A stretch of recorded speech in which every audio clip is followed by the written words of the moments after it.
مساء الخير، ازيكم؟ النهارده هنعمل مع بعض الزبدة بطريقة سهلة وبسيطة جدا، هتطلع معاكي زي الجاهزة واحلى كمان، وداعا لغلاء الاسعار. بجد حاجة كده جميلة جدا وتستحق التجربة. هنعمل قالب زبدة نيوزيلندي في البيت بطريقة سهلة وبسيطة، ومكونات موجودة في كل بيت.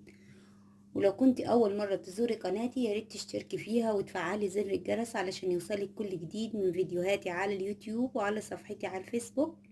ويلا بينا نشوف الطريقة والمقادير بتاعتنا مع بعض. اول حاجة هنا معانا كوباية لبن او حليب، وكوباية زيت، وكوباية زبدة، وعصرة ليمونة، وكمان معانا ذرة ملح. دي كل المكونات اللي هنحتاجها لتجهيز الزبدة بتاعتنا. هنجيب الخلاط بتاعنا او الهاند بلندر اللي متوفر عندك هتستخدميه. انا هستخدم معاكم النهاردة الهاند بلندر. هنزل كده كوباية الحليب او اللبن وعليها كوباية الزبدة. الزبدة عاوزينها بحرارة المطبخ، مش عاوزينها احنا سخنة، عاوزينها باردة عشان اللبن ما يفصلش معاكي انت وتضربي فيه. وكمان هنا معايا نص كوباية من الزبدة برضو هحطها، تبقى معانا المجموع الزبدة كوباية ونص من الزبدة هنحتاج على كوباية الحليب. بعد كده هنبتدي نضرب الخليط ده كويس في بعض.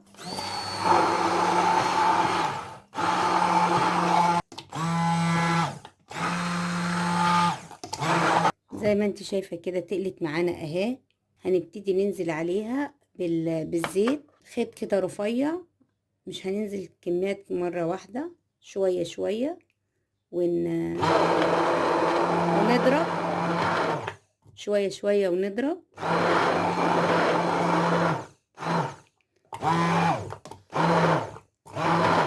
ضرب متقطع، احنا مش عاوزين ضرب كتير علشان ما تفصلش معانا وتربط.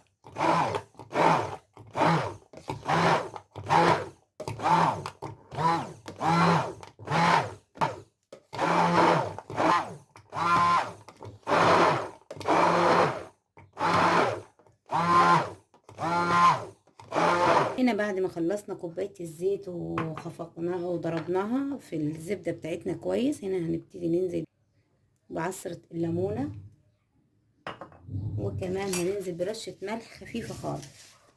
احنا مش عاوزين ملح كتير، رشة ملح كده صغيرة خالص زي ما انت شايفة كده. بعد ما ضربناهم ضرب متقطع بالشكل ده، هنبتدي نجيب قالب او اي حاجة عندك نشكل فيها القالب بتاع الزبدة بتاعنا مع بعض. انا جبت علبة هنا حطيت فيها كيس، هبتدي انزل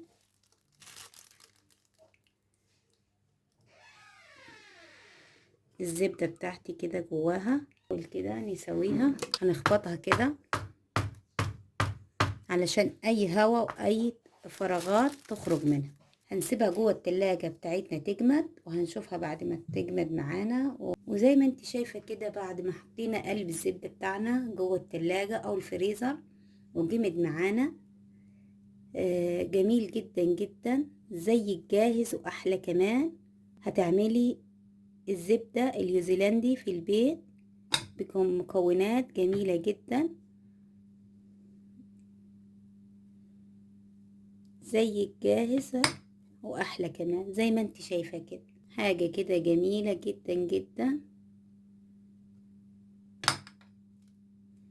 وغير مكلفة. احلى زبدة ممكن تعمليها في البيت بكل سهولة وبكل بساطة، ومكونات موجودة في البيت بطريقة سهلة. ويا رب كده الفيديو ينال اعجابكم، واذا عجبكم الفيديو شير ولايك للفيديو وتفعيل زر الجرس علشان يوصلك كل جديد من فيديوهاتي على اليوتيوب وعلى صفحتي على الفيسبوك. ومع السلامة.